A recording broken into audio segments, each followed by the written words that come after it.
Alright, what's up guys? My name is Zach, and for the last week I've been driving the 2026 Nissan Murano Platinum all-wheel drive. Up front is a 2.0 liter turbocharged inline 4, and down below is a 9-speed automatic transmission. Now, I am super excited to be making this video here today because I've spent the last week driving the Murano, and this is the most time I've spent in it since it debuted last year. I did a press drive of it last year up in the snow. I did have one at the house last year, but I actually wasn't able to film a video. It's the only press car I've ever had that I didn't film a video with. So I guess you're seeing that footage now. I tried to film something, didn't really work, blah, blah, blah.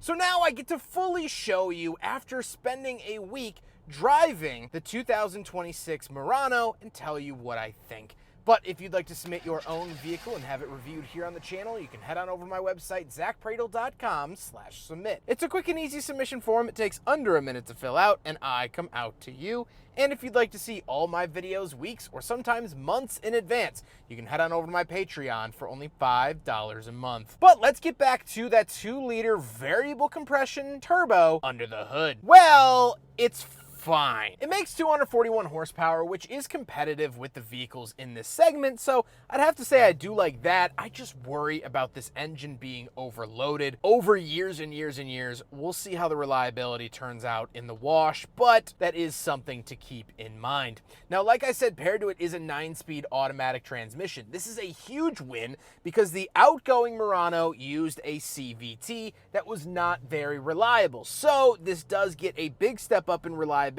in terms of the transmission here for the 2025 plus model year. Last but not least, of course, this Murano is all-wheel drive, but you can find them in front wheel down towards the base model. How does it feel to drive the Murano? It drives really, really nice. I would say that is one of its best attributes. Not necessarily in the power, even though it does make that 241 horsepower. What really captures me is the ride. It actually rides really, really nice, so I was very happy to see that. It's comfortable, all the inputs are nice, steering is light enough, but not overly light. As I mentioned, ride quality is good, visibility is fine enough for this caliber of SUV, so I don't have any complaints. With that stuff out of the way, let's talk about the interior. Well, in front of me, I have a completely digital gauge cluster. I do like this, pretty highly customizable and has a lot of good information that I might want in here, but it's also not overbearing. It's easy to read at a glance, which is always my main concern with digital gauges. On the steering wheel, on the left, we do have our adaptive cruise control as well as volume, and off to the right, we have our voice commands, selectors for the gauge cluster screen, as well as skip track. Off to the left, we do have a climate control vent. We have our steering assist on and off, our head-up display information, tailgate release, as well as our accent lighting. Very, very nice to see the accent lighting here in the Murano. I think it looks fantastic. And down below that, we have the auto-holding brake and power parking brake. And moving out of the door, we have 2 levels of memory seats, lock and unlock, power mirrors, and power windows. Moving into the center, we get our infotainment display, of course, wireless Apple CarPlay and Android Auto, and this is Nissan's most advanced UI that they currently have, and I like it. Simple to use, very, very easy. I just spent about 1,100 miles in a Nissan Sentra with the same infotainment system, and I really, really like it. Easy to use, easy to navigate, no fluff, no crazy graphics that try to make you feel or look a certain way. It just works out, and I like that a lot. In here, you will find your heated and ventilated seats, but not all the climate controls are ran through the screen, which is very nice. And here is the camera system. It does also have a 360 camera. Again, awesome, awesome features here for the Murano.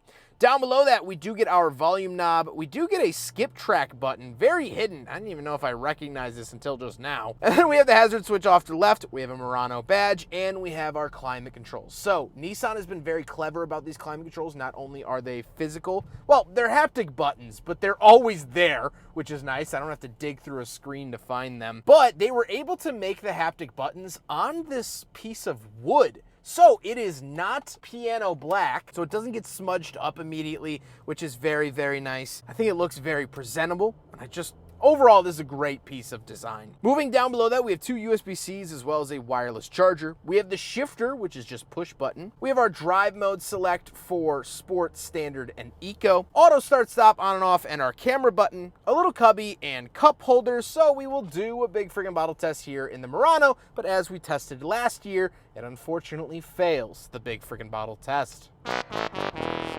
Then we do have a center console and the seats. The seats are leather, as I mentioned, heated, ventilated, power, and memory, and the seats are massaging. So you get 3 different levels of massaging, or 3 different massage patterns. This is something that the Mazda CX-70 does not have. Very, very comfortable. These are fantastic. They look great too.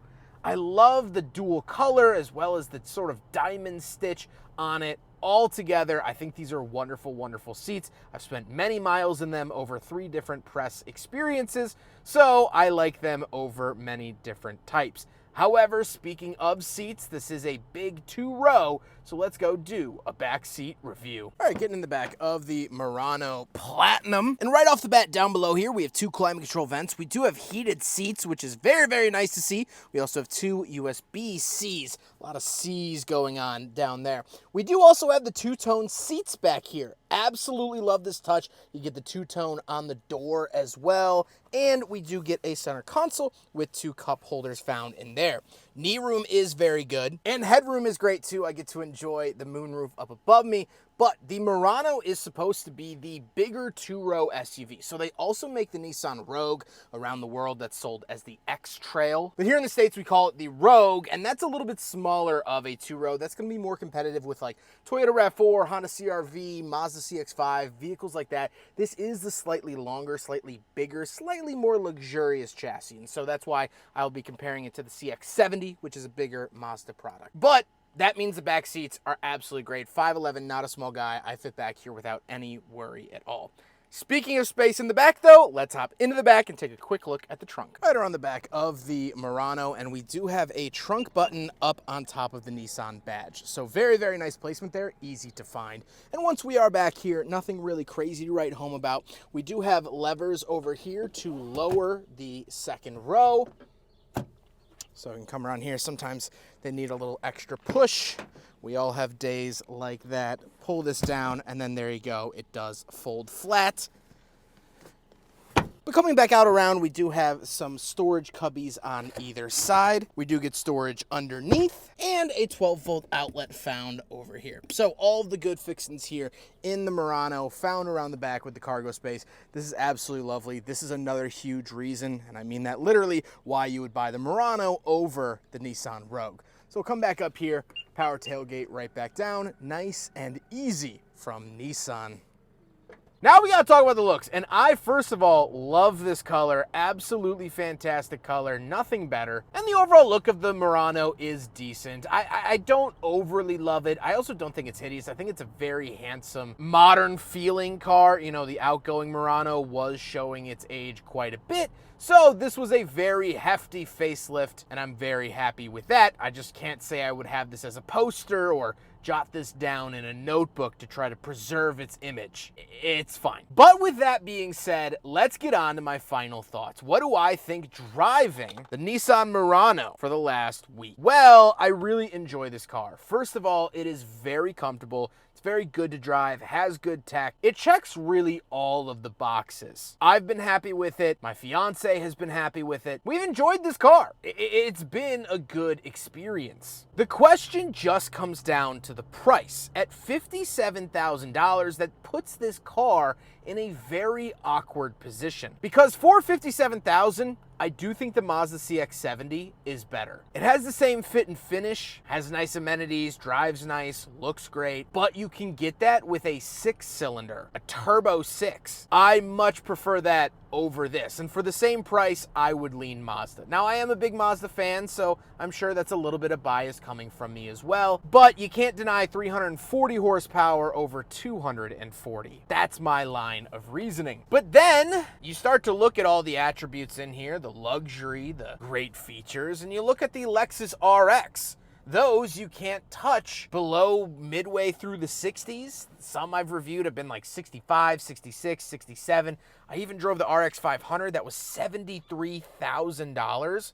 when comparing it to that, which is also a 4-cylinder turbo, it starts to make this actually look pretty good. So it's all about in what window are you looking at this car at. Personally, I think this is a little bit overpriced comparatively to the CX-70. But if you're looking at Lexuses, this might be a crap load of a bargain. So let me know in the comments if you feel like 57 is a good price or not. But what I can say is that I've really thoroughly enjoyed this Murano. I think it's a very good car, and if you purchase one, I think you're making a decent decision. I hope you guys enjoyed the video. Huge thank you to Nissan for letting me borrow their Murano for the last week. Huge thank you to G. Schmitz for facilitating the cleaning and delivery of this vehicle. And of course, the Midwest Automotive Media Association. But I hope you guys enjoyed the video. Don't forget to rate the video, comment on the video, and subscribe if you really liked it.